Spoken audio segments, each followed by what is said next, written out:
Hello GearFacts friends, Pocket Operators by Teenage Engineering. These guys are really speaking my language when it comes to musical instruments because for them, it's all about the fun. So what can Pocket Operators do for you? Well, there are 6 in the set I believe. I've got 3 here in my collection.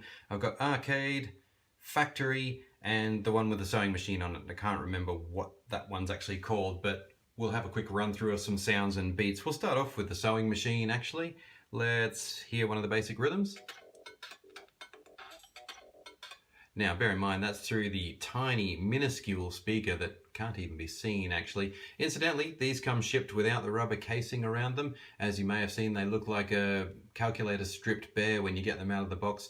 These rubber casings cost almost as much as a synthesizer itself, but it's worth it. It does make them much more comfortable. Let's plug in a speaker to improve that audio. Okay, here we go.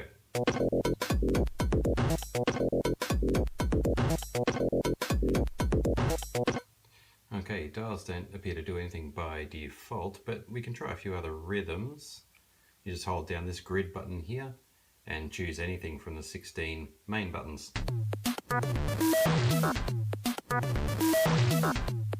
I do like the randomness of this one, it's a lot of fun.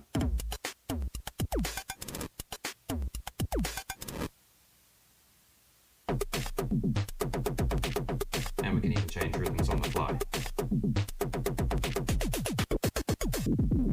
See the light tracking the rhythm there too? A little bit hard to follow, but it is there. Okay, let's try some individual sounds. You press the wave button here, and same system. Choose something from the list.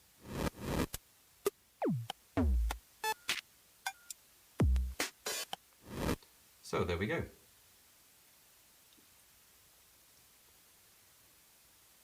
A quick selection of sounds from the sewing machine pocket operator. This next one's called the Factory. It's the first one I got.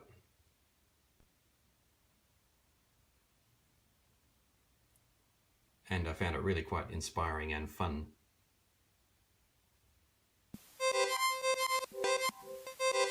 Okay, bad example. Let's try a different one.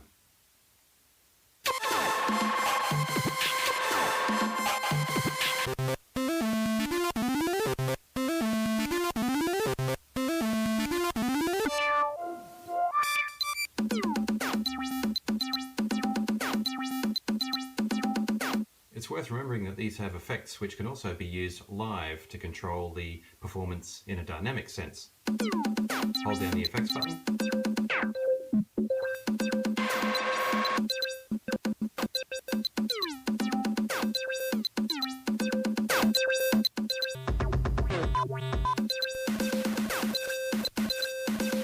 So it's all pretty bizarre, but that's the name of the game with pocket operators. They're about inspiring you to develop further musical ideas. At least that's the way I interpret them. Also, they'd be great if you've got a sampler too and you want to capture a little moment in time that you've created that's musically useful. Then that'll pair up really nicely with pocket operators. Let's try the third one. This one is perhaps the favourite in my collection at the moment. It is the Arcade. And it's full of 8-bit sounds.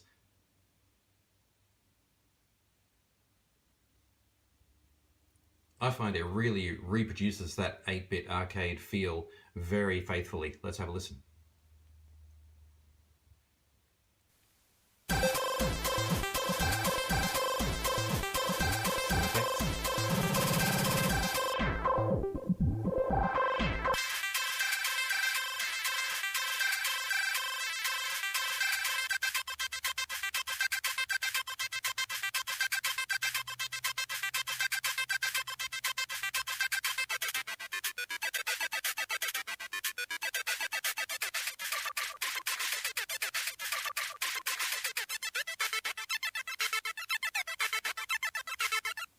Very nice. Okay, so let's try them as a trio, synchronized by tempo. Again, we'll just have to make do with the internal speakers.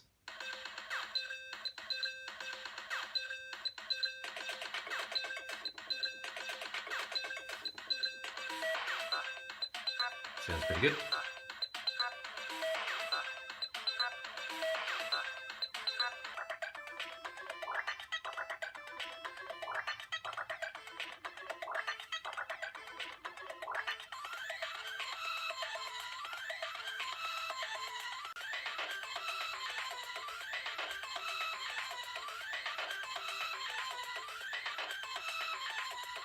Bit of a cacophony, but it's nice. They can also be played chromatically.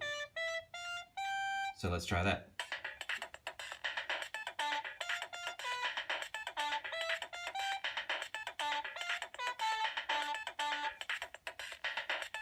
And all of them have various little tricks of their own. The factory, for example, covers sort of raspy pad sounds.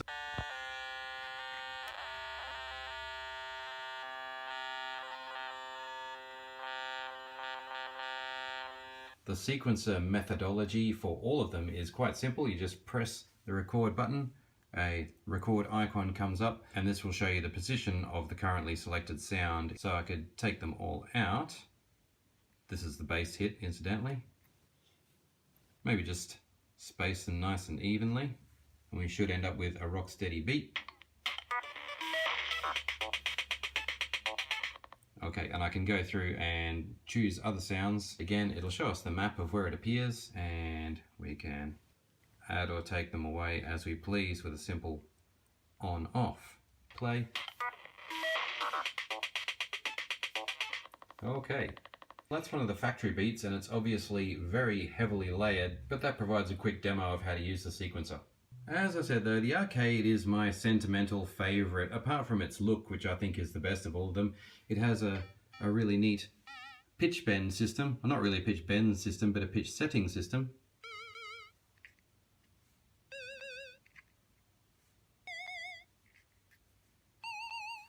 Very simple, and of course that can work with your sequencer. The other dial is a filter control.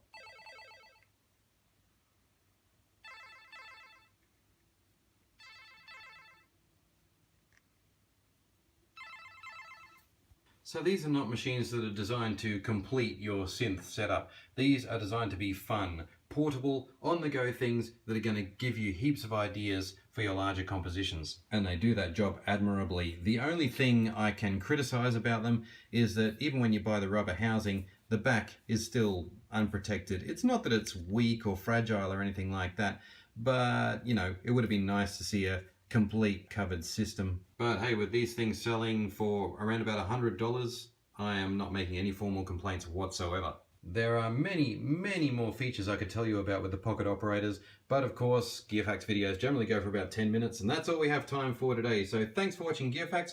Please like, comment, or subscribe, and if you want to ask any questions, feel free, because I am always up for talking about gear.